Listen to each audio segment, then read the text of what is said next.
Hai, Pastor Edi Chang. Apa kabar kok, Ed? Halo, Wah, been a while. baik, luar Setelah sekian biasa. lama nggak ketemu, akhirnya kita bisa berjumpa lagi di sini. Senang Iya, iya, sekali. iya. Thank you Oke, undangannya. Senang bisa ketemu. iya, iya, iya. Aku berpikir kan waktu mulai live ini ada satu tema yang keluar yaitu apa namanya keluar dari comfort zone. Terus aku berpikir siapa orang yang tepat ya untuk aku ajak ngobrol tentang comfort zone. Ya, tetapi habis itu aku perenungkan siapa orang yang aku kenal, tapi ya akhirnya ketemu Pastor Edi Chang, orang yang menggembalakan di Malaysia. Buat aku itu tepat banget lah ceritanya. Oke, Wow, kita kita langsung mulai, Pastor. boleh. Oke, Ya, kita langsung mulai. Oke, sebelum kita ngobrol-ngobrol, saya cerita sedikit bagaimana kita bisa ketemu ya. Jadi tahun 2013 akhir setelah saya lulus SMA, saya kuliah di Malaysia. Saya kuliah di Malaysia di negara di Kuala Lumpur, kota di mana Pastor Eri Chang menggembalakan sebuah gereja yaitu FGCC Fresh Generation Community Church. Betul ya? iya, Fresh betul. Generation Community Church di Sunway, dan Ya, waktu itu sebenarnya 2 tahun pertama saya belum berjemaat di FGCC, baru tahun terakhir saya berjemaat di FGCC. ya, Walaupun saya saya tahu itu, saya tahu. Saya tahu itu. ya kita sama-sama tahu lah ya yang itu ya, Sama-sama tahu, ya. sama-sama tahu. Terus juga 2 tahun pertama belum di sana, setahun terakhir saya berjemaat di FGCC. Nggak aktif-aktif banget di gereja, saya lebih aktif di komselnya, Ya, di apa namanya, di komselnya bersama Dedi. Saya ada di bawah kepemimpinannya Dedi, dan bersyukur banget bisa ada di FGCC waktu itu, walaupun cuma setahun, tetapi itu waktu-waktu yang sangat berkesan. Sejujurnya apa ya, itu waktu-waktu yang menyenangkan karena ketemu anak muda dari seluruh Indonesia di sana, dan wah, itu waktu-waktu yang luar biasa, dan sejujurnya aku belajar banyak sekali di sana. Oke, jadi itu bagaimana saya bisa ketemu dengan Pastor Edi Chang. Tentunya pasti ketemu karena beberapa kali Pastor Edi Chang sharing di situ, berkhotbah di situ. Dan satu hal yang saya sangat suka adalah Pastor Edi Chang ini sangat percaya kepada generasi muda. Itu yang aku perhatikan, ya kan? Dulu yang ya apa namanya, beberapa kali waktu ibadah yang khotbah bukan Pastor Edi Chang sendiri, maksudnya ada Ko Chris, ada Ko Frank, ada Ko Adrian Limanto, ada siapa, dan aku terkesan sejujurnya, wah, ini orang luar biasa, begitu percaya dengan generasi muda yang ada di gerejanya. Dan karena kepercayaan tersebutlah yang diberikan, akhirnya gereja bisa bertumbuh ya, Pastor ya, pastinya. ya, ya. Iya, iya, iya, iya. Oke, kita akan langsung masuk tema.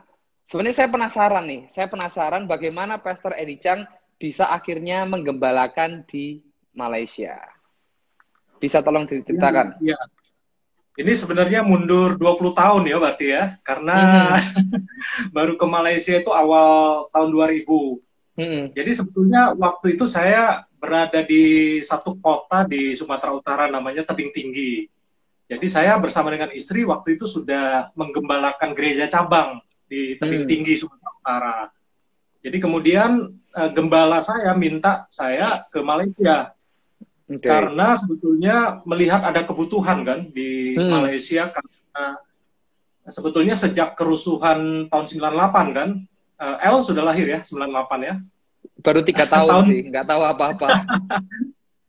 ya, Iya. tahun 98 karena kerusuhan di Jakarta dan beberapa kota kan di Indonesia, jadi banyak orang tua yang kirimkan anaknya kuliah di luar negeri. Nah, Oke. salah satunya Malaysia. Jadi Hmm, kelihatannya hmm, ada hmm. kebutuhan di Malaysia, ada banyak mahasiswa Indonesia. Ya.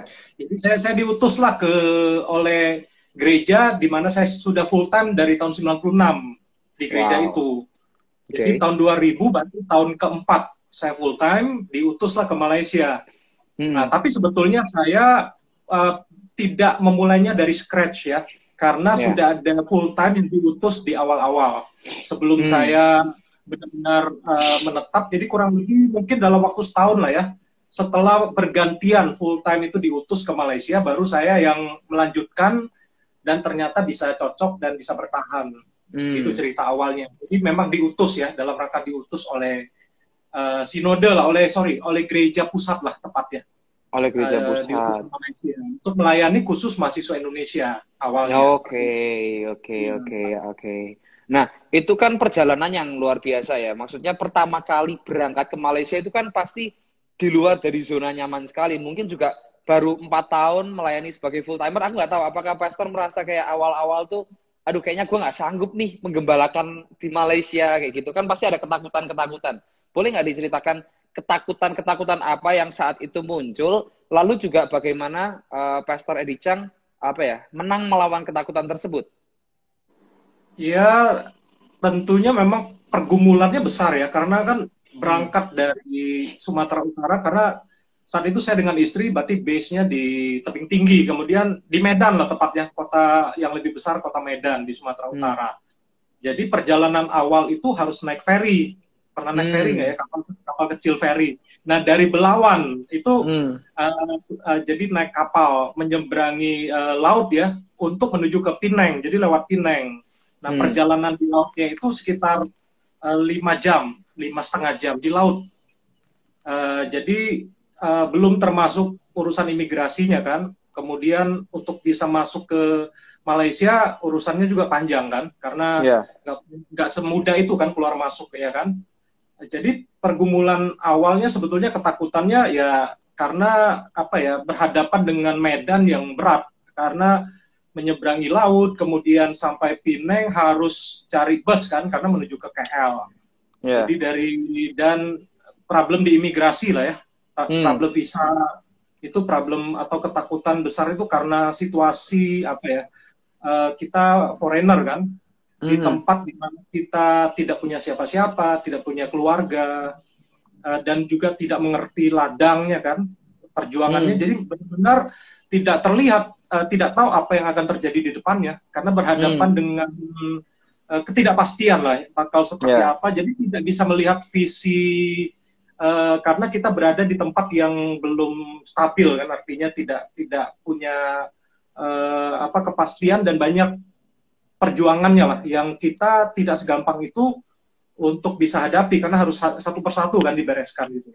Ya. Ya. Jadi Ya. Ya. beberapa Ya. kali itu ya. Ya. Ya.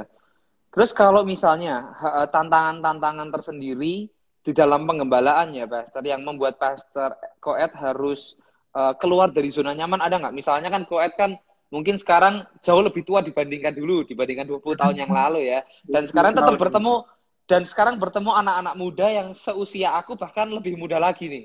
Ya Ya. kan usia 18, 19, 20.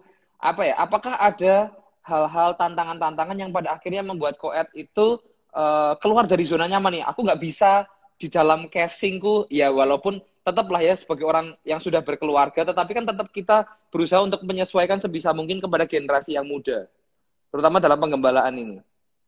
Mhm. Tantangannya ya, Mhm. kira-kira bagaimana menghadapi tantangan ya, eh, sebenarnya cukup banyak ya.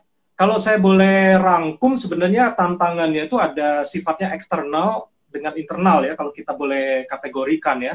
Ya. Sebetulnya yang saya sampaikan tadi banyak eksternal juga sifatnya, masalah visa, keadaan politik, ketidakpastian, terutama izin kan nggak bisa di negara seperti Malaysia kan. Ya. Buktinya memang hampir tidak ada kalau saya bilang gereja yang murni Indonesia di sana. Pasti Oke. biasanya mereka ada pelayanan Indonesia karena bergabung dengan gereja lokal.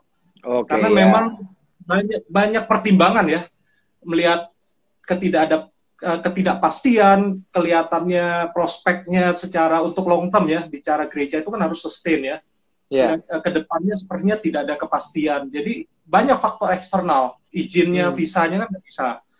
Tapi juga ada tantangan secara internal sebetulnya, yaitu tadi kita merasa kadang-kadang tidak mampu atau merasa tidak terequip, kurang dapat dukungan, dan kita melayani sesuatu yang sifatnya tidak pasti kan, karena come and go kan, anak muda datang Ya. pergi, jadi harus mengulang lagi. Ya. Ya. Pelayanan itu Ya. sepertinya tidak tidak pernah jadi, tanda kutip ya, karena seperti gereja Malaysia itu transit aja. Jadi Ya. gereja FGCC ini seperti tempat transit. Jadi kita ngebangun, orangnya jadi pergi, bangun lagi, jangkau lagi, dan umur saya kan bertambah. Dulu masih oke lah.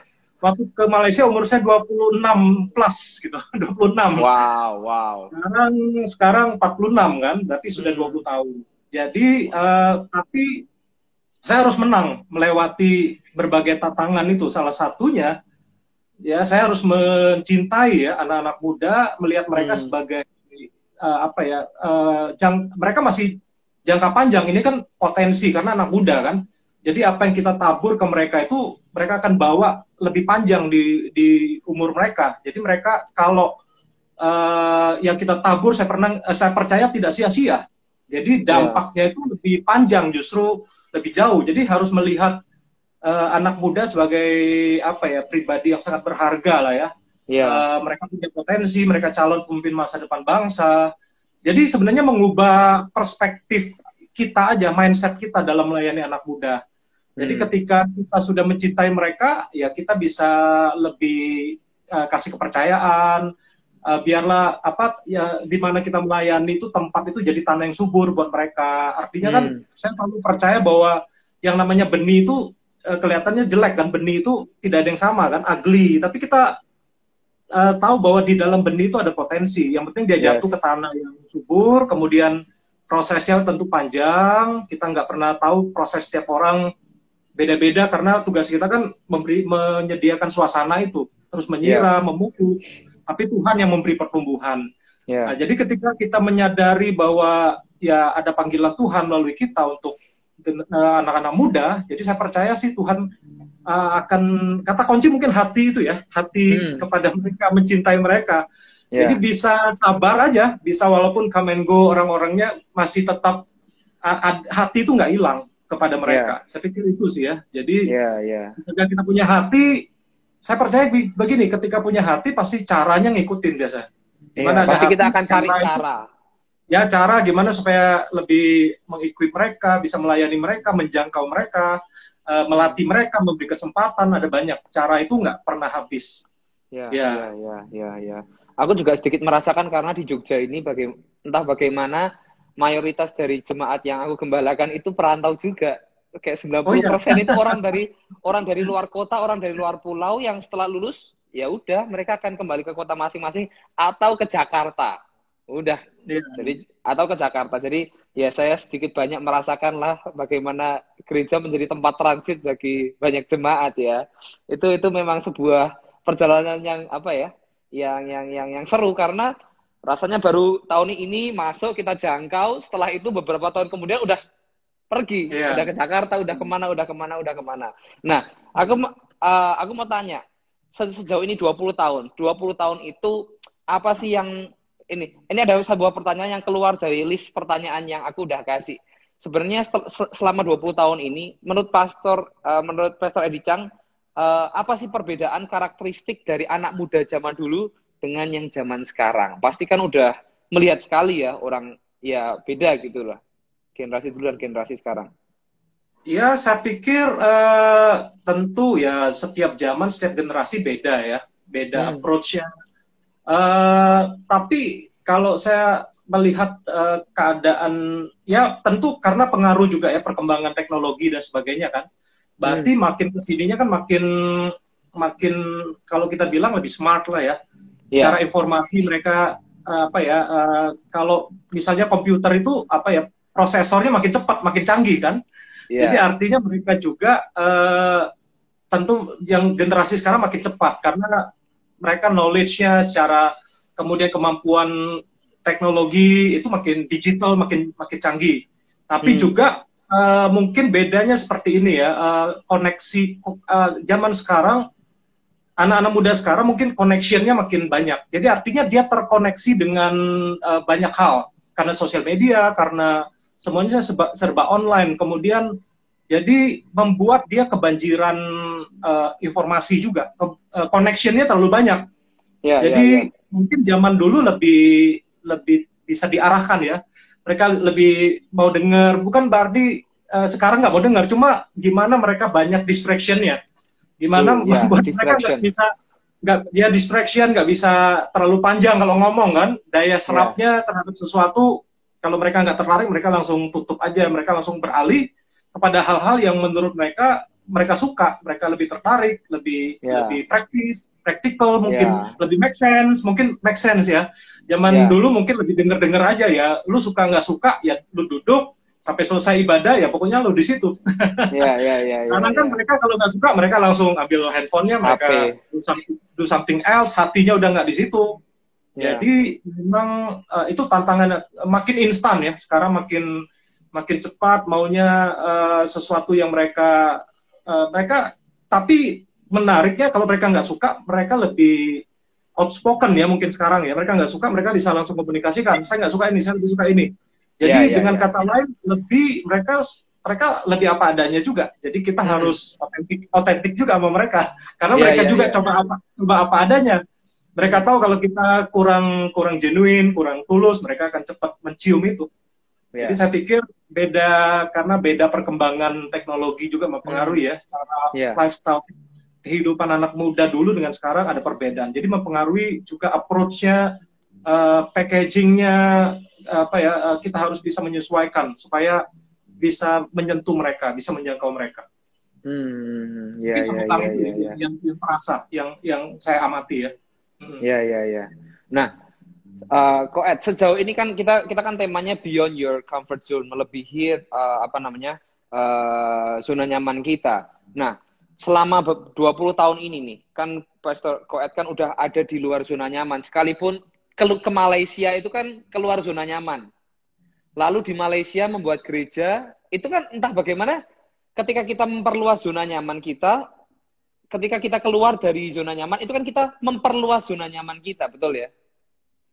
Jadi kita nyaman aja. Dulu kita nggak nyaman di Malaysia, sekarang udah nyaman di Malaysia. Misalnya kan seperti itu. Nah, hal-hal apa sih yang pada ujungnya itu berdampak sangat kuat di dalam kehidupan Koed sebagai seorang manusia, sebagai seorang Kristen, yang ini nih yang aku nggak bisa dapatkan kalau aku nggak keluar dari zona nyamanku. Iya, kalau bicara zona nyaman kan adalah sesuatu yang memang kita sudah biasa lakukan ya. Kita nggak usah put more effort, kita sudah bisa buat itu. Tapi kemudian keluar dari zona nyaman itu masuk kan namanya dari comfort zone kepada learning zone kan. Kita mulai belajar hal-hal yang baru yang kita nggak nyaman karena kita kelihatan bodoh lagi kan. Jadi ketika kita di comfort zone kita kelihatannya jago-jagonya. Tapi kalau keluar dari zona nyaman berarti bodoh lagi. Jadi memang untuk keluar dari zona nyaman ya mesti punya sikap mau belajar itu hal yang baru, kemudian put more effort, berarti kan kita sudah menantang diri kita, itu zona tantangan namanya challenge ya, kita ada challenge, kemudian tentunya bicara cara jadi berbeda, kemudian kita juga mencoba melakukan hal-hal yang baru, visi yang baru.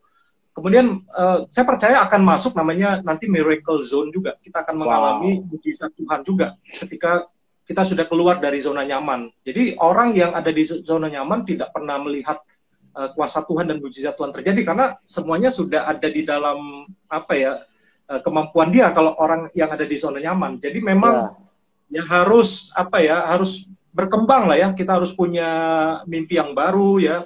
Harus jangan pernah puas sih dengan satu titik pertumbuhan ya. Makanya ada selalu slogannya kan pentingnya from glory to glory. Kita harus extend from faith to faith, from level to level, from dream to dream. Jadi harus punya semangat untuk mengembangkan diri sih, untuk mengikuti apa yang Tuhan mau berikan. Dan kita juga percaya bahwa Tuhan yang kita sembahkan Tuhan yang besar. Artinya there is more ya, masih banyak yang dia mau kerjakan di dalam kita dan melalui kita.